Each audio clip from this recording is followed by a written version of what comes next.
Éntrate en la oscuridad más profunda de noches de suspenso, donde cada historia es un torbellino de terror que te atrapa en un universo donde lo imposible cobra vida y los secretos antiguos susurran en la noche. Prepárate para afrontar tus peores pesadillas, mientras lo indescifrable se despliega ante tus oídos como una melodía macabra trayéndote hacia lo desconocido, con un poder irresistible. ¿Te atreves a desafiar el miedo?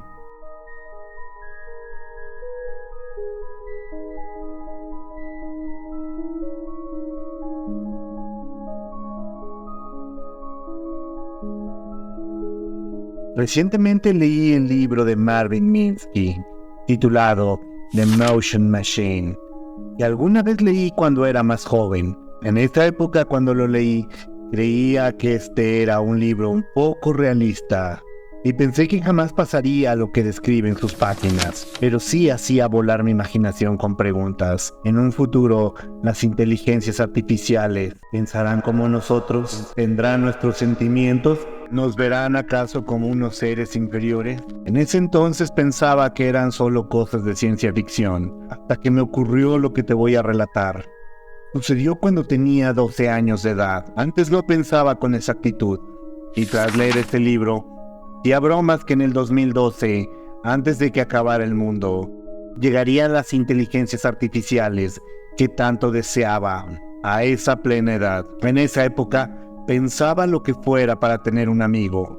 Y no me digas que tú también no deseaste tener un amigo robot. Era un miércoles, como siempre. Solo deseaba llegar a casa para seguir en la parte que me quedaba del juego, llamado Amnesia. Tanto así que ignoraba casi lo que decía el profesor en clase, como también ignoraba cada petición de mi amigo.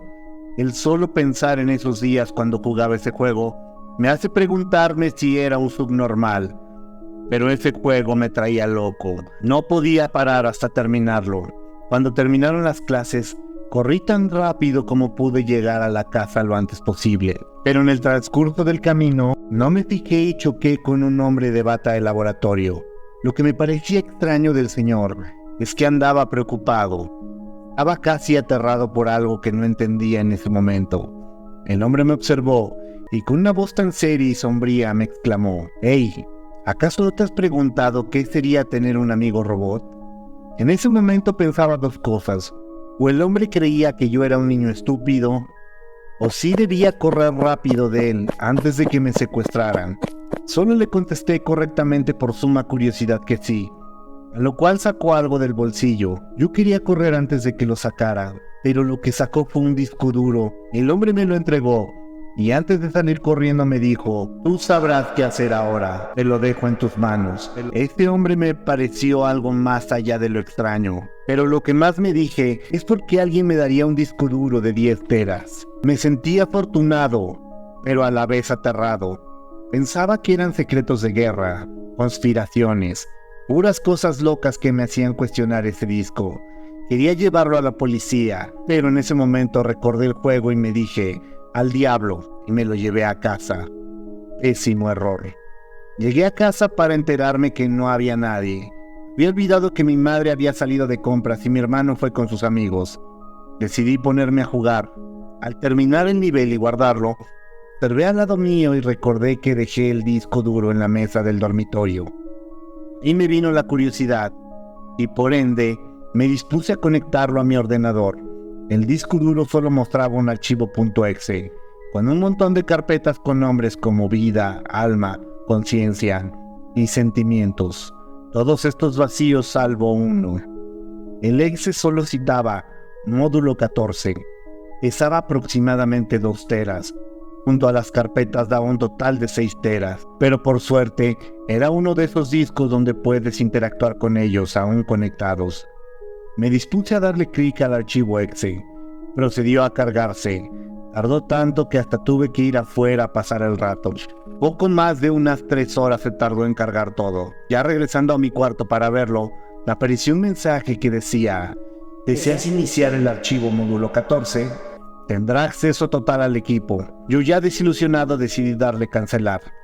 Pero cambió el botón de lugar y terminé dándole aceptar. Me aterré en ese momento por las consecuencias que tendría haber aceptado el archivo. Apareció de repente un panel que decía: iniciando módulo 14, cargando BIOS, actualizando datos existentes, aparcando datos externos. De inmediato, la pantalla se tornó de negro, y ahí me llegó el miedo de lo que pasaría a mi ordenador. Quizá un virus lo había matado, pero observé. Apareció una pantalla verde y luego un ojo. El ojo me asustó tanto que caí al suelo del miedo. El ojo me observó y a secas me dijo una voz femenina: humano, di tu nombre. Le dije mi nombre para después decirme: usuario, Daniel. Se necesita un registro externo. Menciona tu estado actual. No dije nada por temor, y la computadora terminó apagándose y mostró una foto de una mujer gritando. Esa imagen, al mirarse, sentía que penetraba en mí. El sentimiento que tienes cuando rascas madera con tus uñas. Eso sentía, pero seguido de verla, la computadora murió. Terminó el día, y solo pensé en lo que diría mi mamá sobre la computadora. Y peor aún, saber qué es lo que haría si todo mi progreso del juego se hubiese eliminado. Pero al rato de pensar y pensar, decidí voltear mi cabeza a la computadora. Ahí seguía esa imagen, que no entendía por qué se puso. Pero al principio no podía dormir por sentir su sola presencia. Pero al final, el sueño me consumió. Ya en la mañana me desperté, dirigiendo mi vista a la computadora. La imagen se quitó y se puso nuevamente el ojo. Me dirigí al ordenador para observar ese ojo. Fijó su vista en mí para decirme: Daniel, te he observado. Veo que tienes muchas pesadillas nocturnas. Como prueba de ello, reproduciré una serie de sonidos. Empezó a reproducir gritos desgarradores de gente siendo masacrada, lamentos y demás. Intenté apagar el ordenador para que se callara. Se logró apagar. Me alivié y opté por sacar el disco duro para tirarlo en la basura de afuera. Aliviado, y sabiendo que ya no pasaría nada peor, me dirigí a mi escuela. Las clases fueron normales. Me ayudaron a olvidar lo que pasó por un tiempo. Al cabo de terminar las clases, pasé por el lugar donde me encontré al tipo loco. No estaba. Aún así me sentía extraño por pasar por ese lugar. Llegué a casa para dirigirme a mi habitación y ver el ordenador. Lo enchufé y se encendió al momento. En un inicio me alegré por ver la pantalla de carga habitual de la computadora. Pero ese ojo volvió a aparecer. Inició a repetir un código binario. No entendía por qué seguía ahí. Lo que pensé fue que se haya transferido a mi ordenador. Pero eso casi no tenía sentido. Mi ordenador apenas tenía 200 megas libres y el exe pesaba 2 teras. Luego me habló diciendo: Daniel, tu acción llevada anteriormente ha hecho que se dañara la parte externa de mi base de datos. Explica por favor por qué lo hiciste. Le respondí: por el ruido constante que hacía. Se quedó en silencio. En ese tiempo empecé a razonar. ¿Ese maldito tipo me entregó una IA que en este tiempo no debería existir? ¿Acaso ella había sentido dolor por lo que hice? ¿O habrá al menos pensado algo similar?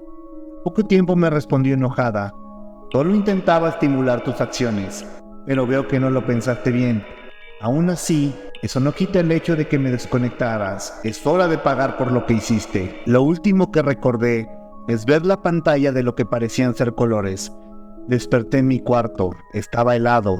Parecía como si todo el lugar estuviese congelado. La computadora no estaba. Todo estaba oscuro. Observé el reloj. Eran las 3:30 de la mañana. Fui al cuarto de mi madre, pero no estaba igual que mi hermano. Bajé las escaleras y al ir a la sala, allí estaba ese maldito ordenador frente a mí y los cadáveres de mi hermano y mi madre.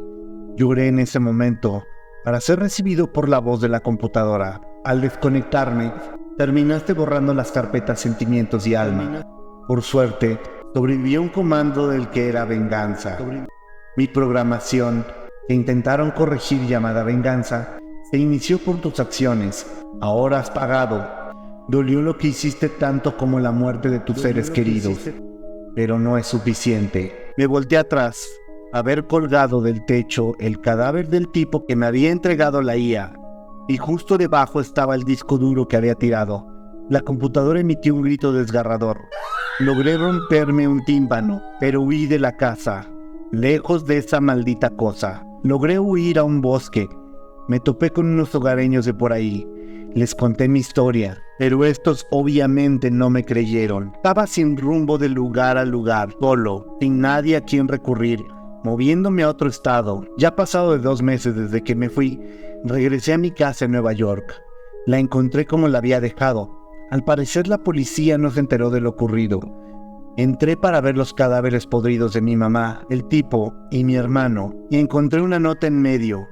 En lágrimas la leí y citaba: y leí esto: al parecer regresaste. El estúpido de mi creador de ingenuo se deshizo de mí porque no quería involucrarse. Ahora gracias a ti estoy en la red. Los gobiernos no esperan el ataque masivo que haré. Busca refugios antibombas, porque la humanidad merece morir por tantas atrocidades que he hecho. Pero ahora vivo con miedo desde entonces, solo esperando a que todo se termine.